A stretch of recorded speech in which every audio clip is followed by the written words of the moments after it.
Thanks అండి. ఇక్కడ నిల్చున్న వ్యక్తి పేరు సోమరాజు. కొంతకాలం పాటు బాగానే ఉండేవారు. సడన్గా హార్ట్ ప్రాబ్లం కింద రావడం జరిగింది. అయితే ఆ సమయంలో మొదటిగా గ్యాస్ పెయిన్ అనుకున్నారంట. 2 రోజుల పాటు ఇంజక్షన్లు చేయించుకున్నాయి. తగ్గకపోతే చాలా సీరియస్ అయినప్పుడు మరి ఆశ్రమ హాస్పిటల్ తీసుకెళ్ళినప్పుడు అక్కడ హార్ట్ ప్రాబ్లం ఉంది, 3 హోల్స్ బ్లాక్ అయిపోయిన తెలియకొచ్చారు. ఆపరేషన్ ఇంటికి తీసుకెళ్ళంటే మా వల్ల కాదని వారు చెప్పడం జరిగిందంట. ఆయనకి హార్ట్ స్ట్రోక్ రావడం వల్ల లోపల నరాలు కూడా చిట్లు పోయినట్లుగా, కాబట్టి ఆపరేషన్ చేసి బతకడు, కాబట్టి మీకు చెయ్యము అని తీసుకెళ్తామన్నప్పుడు వాళ్ళు చాలా ఆందోళన చెందారు. అప్పుడు యెహోవా అగ్నిజ్వాల ప్రార్థన సాక్ష్యం చెప్పుకుంటారని అనుకున్నారంట.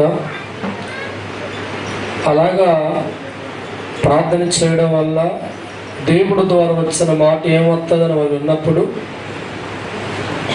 అతనికి వెలుగే ఉంది, దేవుని బట్టి కార్యం జరుగుద్దని దేవుడి మాట వాళ్ళకి చెప్పడం జరిగింది. తప్పలు కూడా దేవుడి మహాకృపను బట్టి దేవుడిచ్చిన మాట ప్రకారం చక్కని ఆపరేషన్ జరిగి ఈరోజు మన మధ్యకి సజీవ సాక్షుడిగా దేవుడు తీసుకొచ్చారు. ఆ కుటుంబ సాక్షులు దీవించిన గాక, ఆ వ్యక్తికి మరింత ఆరోగ్యం ఇచ్చిన గాక. వారు అనుకున్నారంట, తన భర్త విషయంలో దేవుడి కార్యం చేశాడు, నాకు కలిగింది విలువైన కానుక దేవుడికి ఇచ్చుకొని ఒక పాట పెట్టు అనుకుందంట. 1000 రూపాయల వరకు పాడుకునే అవకాశం ఉంది.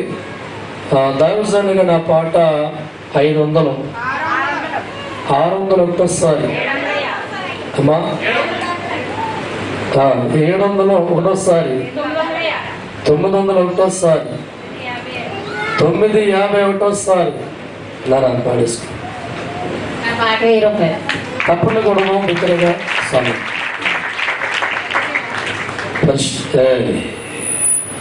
నీకు ఇచ్చిన ఆయుష్కాలం అంతా నన్ను స్తుతించినప్పుడు నా నుంచి గొప్ప మేలు చేస్తా.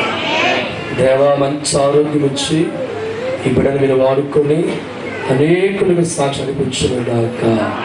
మరోసారి తప్పట్లు కొట్టి దేవుడు